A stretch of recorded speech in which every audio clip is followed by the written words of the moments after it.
O Renato Pascoal mandou aqui, ó. Olá, Sâmia. Igor e Monark... Isso aqui é verdade que ele tá falando aqui, hein? Vamos lá.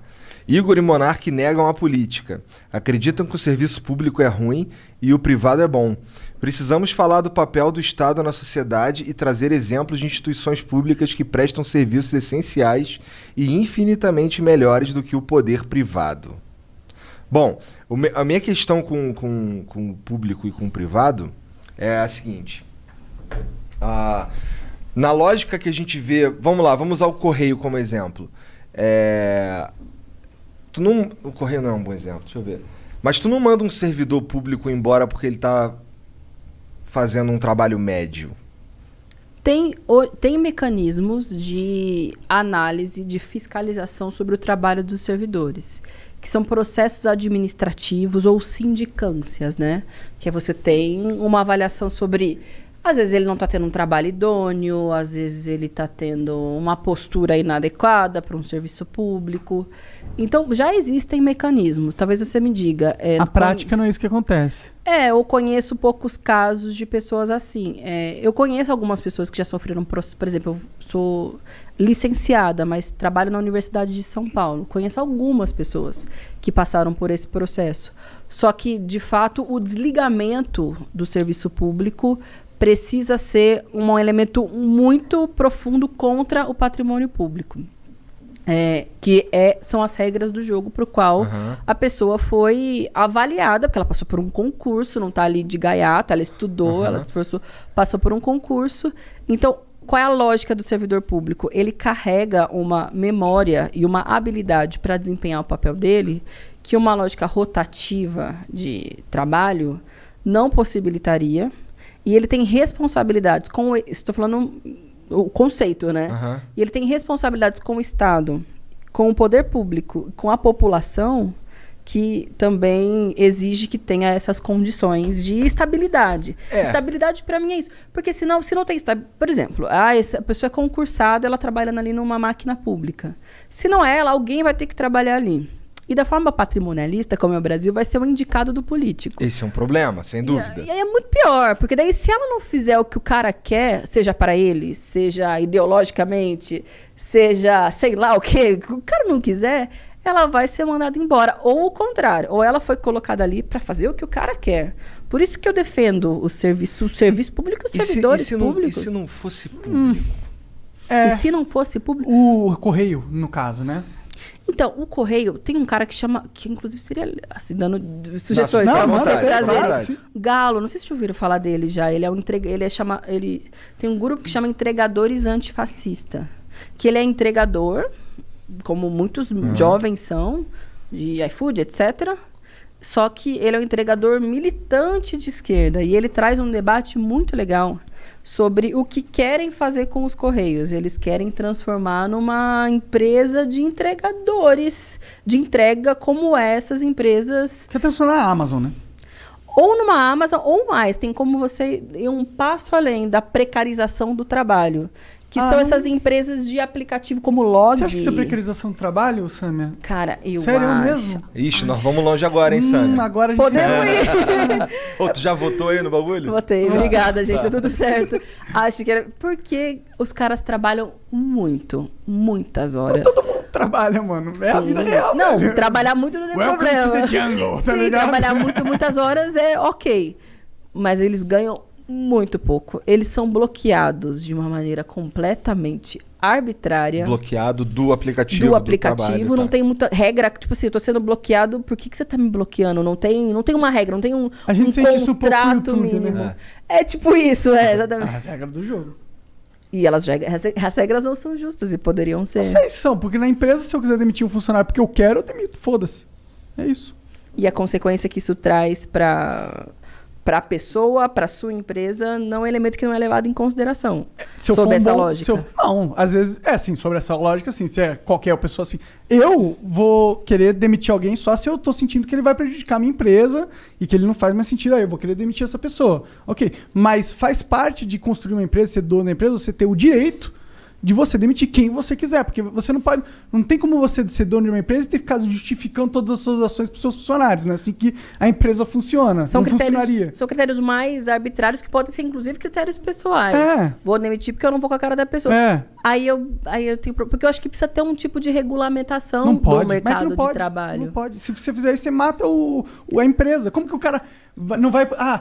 Tipo, eu quero demitir o cara. Aí o cara fala, você não tá me demitindo porque eu tenho 2 dentes só na cara. Aí fala, não, mas nem é isso, cara. Por racismo, por exemplo. Aí o cara, não pode me demitir. Porque é mulher, porque teve filho, porque as pessoas demitem por isso. Então, e não é justo que elas sejam demitidas por isso. Absolutamente. Porque ele ser negro e tal. Agora, se a mulher, ela teve filho e ela não dá mais pra ela trabalhar lá e o cara quer pagar a saída dele do jeito que ela tem que... É direito dele. É que daí eu vejo... diferente. Eu vejo o emprego como um direito do cidadão. Mas não com aquele cara. É um emprego universalmente, mas não aquele emprego. Aquele emprego não é direito. Tipo, aquele emprego só existe por causa de muitas coisas. Porque o patrão dele acha que ele é necessário, porque a empresa tem uma função social, né? Tem um serviço ali. Ele não tá ali, não é direito dele aquele emprego. Aquele emprego não foi uma parada que, tipo, Deus deu pra ele tem que ter, ele tem que estar seguro ali. Eu não acho justo pro empresário essa dinâmica. Eu acho que é meio uma dinâmica que não olha em consideração que a dinâmica de uma empresa de verdade, como ela tem que funcionar, sabe? Claro, porque isso aí olha a lógica do empresário, o que for conveniente para ele, para os lucros dele, porque ele acredita para a vida dele. E para a funcionalidade da empresa. E para a funcionalidade da empresa ou para os gostos pessoais, individuais do cara. Às vezes é isso, ele não foi com a cara do empregado. Não é possível. Ele não gosta de pessoas gordas, pessoas feias, pessoas negras, não gosta de mulher. Ou pessoas e por isso mentirosas. ele demite... E eu acho que a lógica do trabalho tem que ter alguma regulamentação que não permita esse tipo de... Porque senão as pessoas desajeitadas, os que são chatos, os que são gordos, os que são feios, nunca vão ser empregados. Se for levar ao limite essa tua lógica. Só se você achar que todos os patrões são retardados. Olha... Não é um julgamento moral, como a gente estava dizendo, são elementos políticos que voltam ao lucro, à individualidade. Se todos os patrões... Se um patrão usa essa lógica de, não gostei dessa pessoa porque ela é caolha, ou porque ela é gordinha, só foda-se. E aí ele começa a tomar todas as decisões nesses gostinhos pessoais dele de, puta, esse cara aqui dobrou minha meta, mas ele é meio gordinho, foda-se, eu vou demitir, não gosto de gordinho. Tipo, sabe o que vai acontecer? A empresa dele vai falir, é uma lógica muito burra. É que eu acho que é o mercado vai regular isso. Eu acho que essas pessoas são menos contratadas. Eu acho não, os dados indicam, na verdade, que essas pessoas são menos contratadas. Por exemplo, mulheres, elas perderam muito mais o emprego na pandemia do que os homens perderam. Vão dizer que é pela condição delas serem mulheres. O que isso tem a ver? Elas estão mais sobrecarregadas dentro de casa, então a produtividade delas no mercado de trabalho caiu. Estão mais sobrecarregadas porque não tem escola, porque às vezes tem um marido mala, ela tem que ficar também cuidando do marido mala. Elas estão mais sobrecarregadas, estão mais estressadas, estão trabalhando mais. Então, não produz tanto, o patrão fala, é essa que vai rodar. Não é o cara que vai rodar. Ela que vai, se eu puder escolher, ela é boa, ela é ótima, ela sempre foi ótima. Mas as condições da pandemia estão fazendo ela não conseguir produzir como ela sempre produziu. Então, ela vai rodar. Outro aspecto que vai fazer a mulher rodar, porque ela tem filho pequeno. E aí é grupo de risco. Eu sou grupo de risco. Mulher gestante é grupo de risco, mulher lactante, criança pequena é grupo de risco. Ela fala, e ela tem um emprego que ela se expõe necessariamente, atendente, alguma coisa que ela está em contato com pessoas. Enfim, então às vezes ela opta por não trabalhar. Ou se o patrão puder ter que fazer uma escolha, vai escolher que essa pessoa vá, porque ela tem filho e ela tem que sair para cuidar do filho, para levar o filho no médico, para buscar o filho, porque filho liga, dá trabalho. 2 exemplos do que diz respeito à prática específica da mulher. Mas como a gente Se ela não tem uma regulamentação, ela sempre vai se fuder. E ela está se fudendo nesse momento. A gente voltou a patamar de 30 anos atrás da empregabilidade feminina. Porque na crise elas são as primeiras a rodarem. E não é justo, e aí eu falo num modelo formal, de sociedade... empregabilidade formal, porque a gente não tem os dados das Isso, exatamente. Muita mulher não deixou trabalhar só porque perdeu o emprego, porque as mulheres elas dão se viram, elas precisam trabalhar. Inclusive a mulher é muito melhor do que o homem nesse sentido. Pois é, e porque muitas vezes elas são chefes de família, né? Elas são a única fonte de... E tem mais responsabilidade, elas têm às vezes mais ligação com o filho, mais essa, sei lá... Eu tenho essa percepção. Porque isso também concordo, mas isso também acho que é social, né? Ou seja, a responsabilidade é da mulher, a ligação que ela tem com o filho, a responsabilidade, o cuidado com a casa. É realmente uma construção social, porque a gente vê que, por exemplo, na minha casa, a minha esposa, ela tem muito mais contato com as minhas filhas e cuida muito mais da educação delas do que eu. E eu confesso que eu podia ser mais presente se eu quisesse. Agora eu me fudi. Mas aí... Mas, Ela deve estar... Eu acho que naturalmente... Ela tá ali embaixo. Concordando, é isso mesmo. Ela tá ali embaixo. Salve, amor. Beijo. Mas assim, eu acho que a natureza também faz com que a mulher seja mais ligada aos filhos. Eu sei que isso tem a ver com... Quer dizer, esse lance delas serem mais demitidas ou conseguirem menos empregos... O que eu quero dizer é que tem a ver com uma condição natural. Não tô dizendo que tá certo. Não tô dizendo que é justo nem nada disso. Mas eu consigo enxergar um caminho natural pra ser uma merda. Eu te entendo o que você quer dizer. Assim, tem elementos naturais biológicos que justifiquem... Por exemplo, o bebê acabou de nascer. Justificar não é bom. É tipo, explicam. O bebê acabou de nascer, ele é um recém-nascido, ele só faz mamar e dormir e fazer cocô. Vai acontecer contigo. Vai acontecer comigo daqui a pouquinho, no final de junho deve nascer. Eu aceito, obrigada. Ela tem responsabilidades, e aí sim, biológicas, sobre o filho que nenhuma outra pessoa consegue ter, porque a amamentação, o colo, enfim, coisas de bebê que você sabe como funciona. E aí um patrão inteligente, o que ele faz? Dá um tempo pra essa mulher ser mãe. Mas, sim, sobre uma lógica de um patrão inteligente. Era o que acontecia na cultura inglesa, onde eu trabalhei, por exemplo.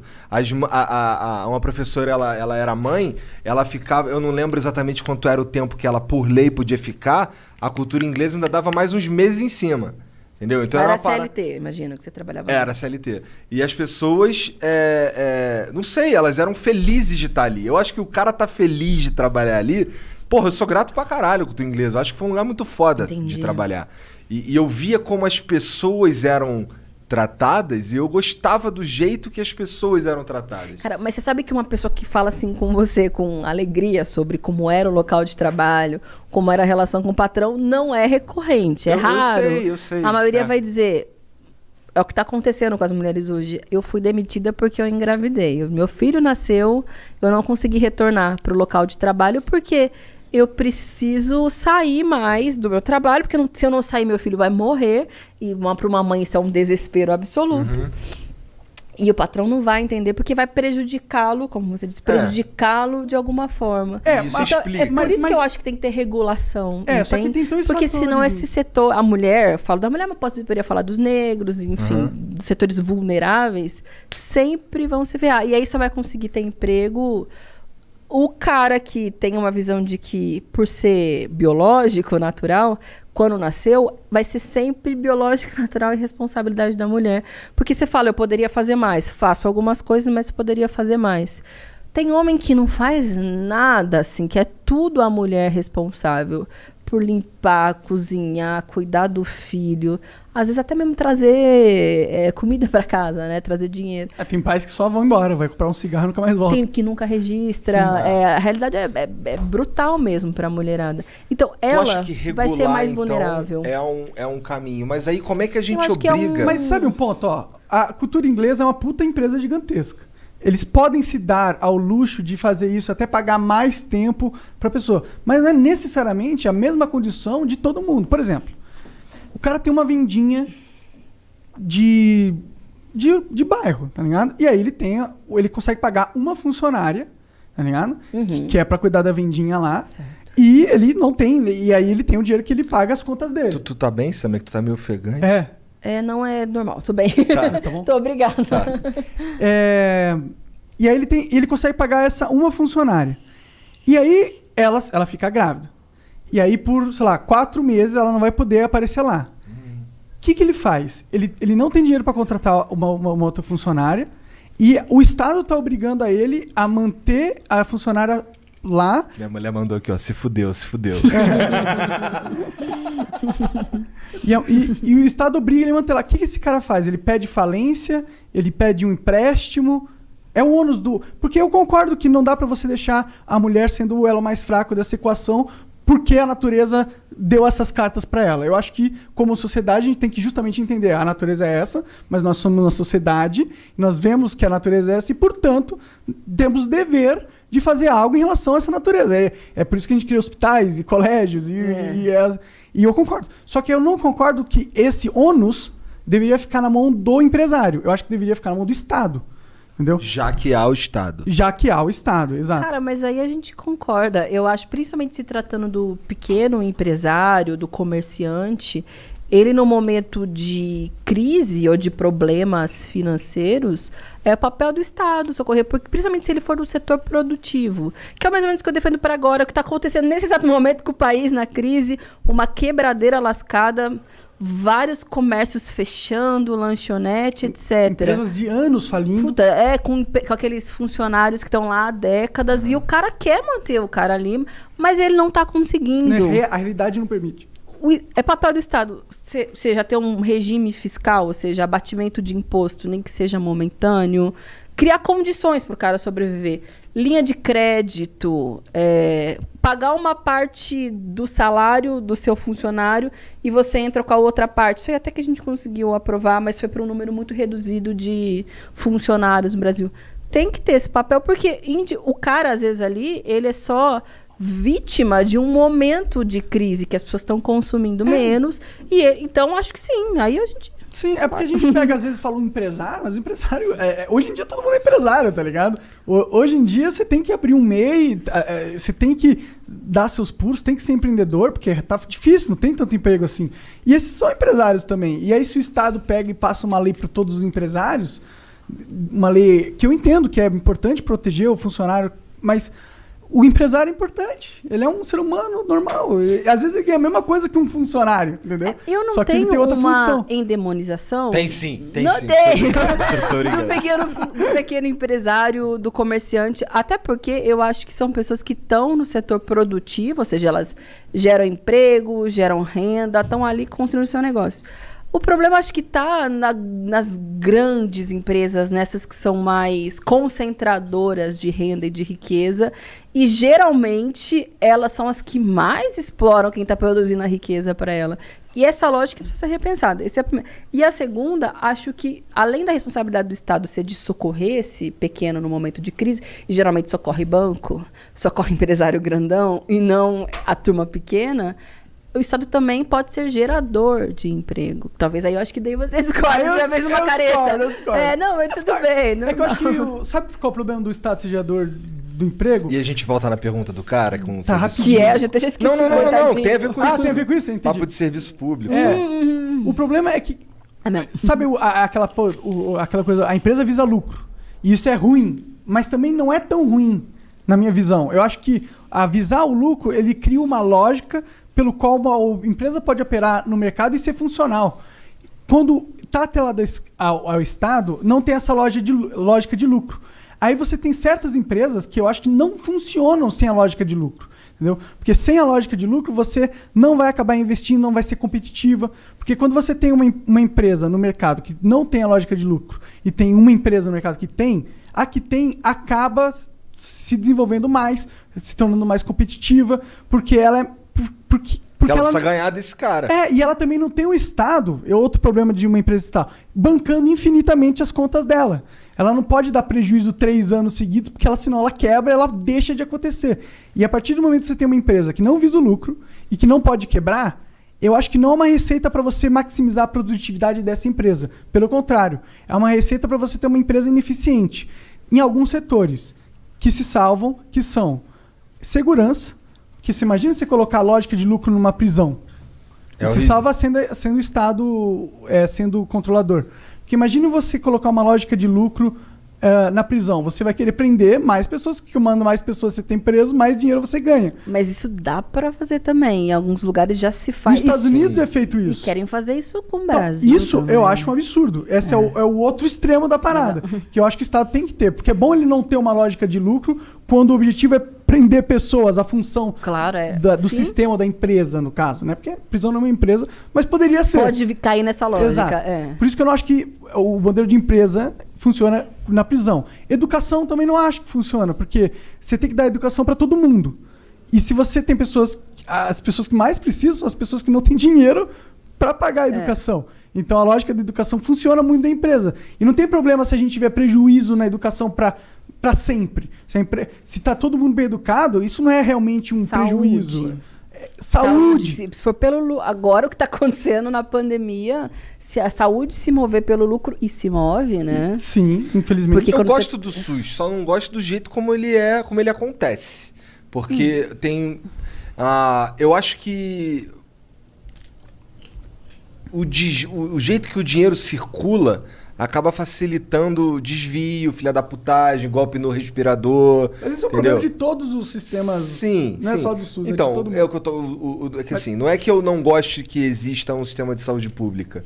Inclusive, o SUS no papel é lindão, porra. Não, acho que tem que existir. Você não pode existir uma pessoa que tem uma enfermidade, que tem uma necessidade de saúde, e numa sociedade rica como a nossa, ele não pode se tratar. Não só porque isso é desumano. É desumano. É desumano, porque a desespero de você não poder se tratar sabendo que existe uma solução, tipo, mano, tem uma solução. E não é tão cruel, né? É muito cruel. E também para uma lógica mais lógica, mais capitalista da parada, talvez. Você tá... Eu quero que aquele cara volte a normal para produzir. Para produzir mais. Eu tenho um cara que tem algo que é fácil de resolver, só que ele não tem dinheiro, mas que eu tenho certeza que essa pessoa é muito mais produtiva viva do que morrendo porque não tinha dinheiro aqui nesse momento, entendeu? Mas eu acho que essa é a irracionalidade do capitalismo nu e cru que existe na realidade. Vocês falaram do SUS, né? Nos Estados... Viralizou esses tempos, acho que foi há umas 2 semanas, um extrato que um cara que se tratou de Covid nos Estados Unidos precisa pagar, sei lá, 500 pau. Ele nunca vai conseguir pagar aquilo. Fale, todas as futuras gerações não tem o que fazer. É verdade, lá ela é absurdo. De repente nunca paga. Uma das maiores críticas ao sistema dos Estados Unidos, inclusive, essa aí.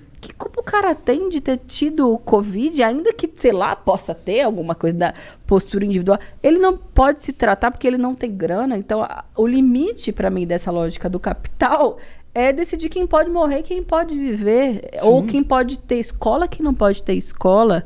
Ou quem é preso e quem não é preso. E aí também é o que acontece na lógica do lucro, porque também tem.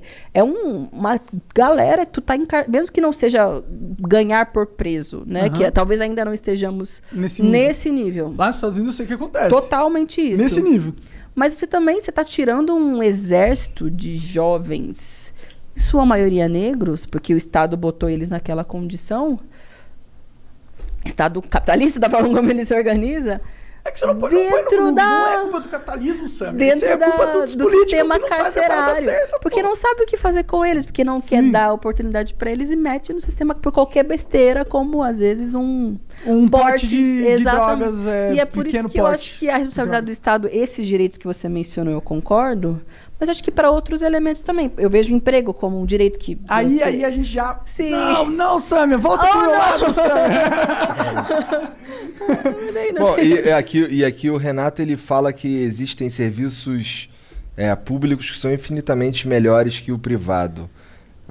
Eu não consigo pensar em nenhum. Que públicos são prisão... Não. Serviços que tem um público e um privado e o público é melhor. Não tem. Não tem. Porque a lógica de lucro vai sempre atropelar, né? Vai maximizar a eficiência, né? Acho que enquanto existe também a precarizar... Porque precarizar o serviço público também é um projeto, eu acho. Ou seja, você não investe na saúde, porque daí as pessoas... Vai começar a ser ineficiente, porque sem dinheiro você contrata pouco... médico, enfermeiro, tem menos maca, porra. Tem dinheiro pra caralho, tem menos leito. Dinheiro tem. Aí com isso você cria a justificativa para passar para a mão de uma empresa privada. Mas então, o sucateamento que você fala, a gente fala, a precarização, também é proposital. Você escolher para onde você... Porque, isso aqui virou um setor lucrativo, vou botar a vender. Aconteceu recentemente, teve uma medida provisória que se transformou em lei depois, de privatização da gestão e da distribuição da água nos municípios. Porque tem muito lugar que é empresa pública... Enfim, ou é parceria, é gestão mista. E aí, na verdade, é de facilitação da privatização da água. Não fazem por outro motivo, senão porque é lucrativo para poucas pessoas. Aí você vai ver quem foi o senador que relatou o projeto. A gente chama ele de senador Coca-Cola, que é um cara que é dono, é um dos donos da Coca-Cola Company, que, claro, tem muito interesse em, acredito já tem eu, uma infraestrutura, já tem, ele entra no mercado amanhã. E vai ganhar muito dinheiro com aquilo, no final das contas. E tá falando da água, que é um direito humano, que deveria ser, que se não for, as pessoas simplesmente vão morrer, precisam de água, e isso está sendo mercantilizado. E para mim, o capitalismo, ele precisa transformar tudo em mercadoria para que ele exista. Então, o limite, mas só para alguns casos. O capitalismo não funciona assim. Ele precisa que tudo vire mercadoria porque tudo vira nicho mercadológico e lucrativo. É os filhos da puta, empresários, filhos da puta que compram os deputados, né? Não você, no caso, não tô falando isso, mas os outros deputados. Mas você concorda que organiza isso. Você concorda que o Correio é uma merda? Não concordo que Correio então é uma você nunca pediu nada pelo Correio. Já pedi muitas coisas pelo Correio. Então você tá mentindo pra mim agora. Cara, os Correios, eles atendem lugares que nenhuma empresa... Por exemplo... São os únicos que podem, porra. Eleição. Tô falando pra acabar com o Correio. Urna eletrônica. Se não tivesse Correio... Não é lucrativo. Os caras não teriam, sei lá, direito a participar. Estou falando de um processo mínimo, que os Correios, eles estão em todas as cidades, municípios brasileiros. Tem muita cidade que tem como referência, assim, de serviços públicos de atendimento, uma loja de Correios. O trabalhador, o carteiro, o carinha que trabalha no Correio, ele é um elemento... Se for privatizado também. Não necessariamente. Essa galera pode ser mandada embora com um regime de demissão voluntária. E aí, o cara que às vezes até é um elemento de confiança no bairro, de relação com, sei lá, com a comunidade, é mandado embora. Não tem como... Provavelmente com condições muito inferiores de renda, com certeza, jornada de trabalho. É impossível o mercado prover. Cara, não é mamata. Um carteiro não tem mamata. O cara fica debaixo do sol o dia inteiro levando... Servidor público tem mamata, sim. Muito. Imagina, 60% dos servidores públicos... Só o fato de você não poder ser demitido é uma puta mamata. 3 salários mínimos, isso não é mamata. Servidor tem mamata. Muitas mamatas. Servidor público tem muitas mamatas. Tem uma pequena servidor público é o melhor tipo de emprego que tem hoje em dia. Senão todo mundo não ia querer fazer concurso. Abre um concurso, por que é difícil pra caralho? Porque tem gente pra caralho, por que tem gente pra caralho? Porque é muito bom. É muito bom. É muito bom ser servidor público. Mas aí é achar que todo servidor público tem mamata, marajá. Por exemplo... Professor aqui de São Paulo ganha 2.500 quando tá já num tempo de... Para enfrentar uma sala de aula de uma molecada que queria estar em qualquer lugar na vida delas, menos ali uma jornada extenuante, e o cara precisou estudar, porque ele tem responsabilidade sobre o futuro daquelas pessoas. Não, mas isso é porque isso não é... Isso tem a ver com eu valor que a sociedade dá pro professor. O único ponto que eu tô falando existe uma lógica do mercado privado e existe a lógica do mercado público. Não é nenhum mercado, do sistema público. A lógica do sistema público possui muitos benefícios que a lógica do sistema privado não possui. Né? Isso aí é só isso que eu estou dizendo. Eu acho que pode ter, em alguns casos específicos, muita desigualdade. Então, por exemplo, gente da casta do judiciário, que aí tem auxílio disso, tem auxílio daquilo, tem um salário alto. Essas desigualdades podem ser corrigidas, entendeu? Mas quando você fala que o funcionalismo público só tem mamata e que os caras são privilegiados, cara, não é verdade. Só tem, não foi aí, isso que eu quis por dizer. exemplo, você vê, sei lá, os coveiros, que são que trabalham na rede funerária de São Paulo.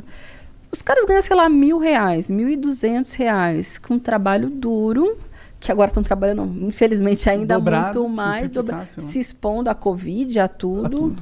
O cara é um funcionário público, o professor é funcionário público, a enfermeira que está ali combatendo a Covid-19, morrendo uma a cada 19 horas no Brasil, é também funcionária pública do hospital público.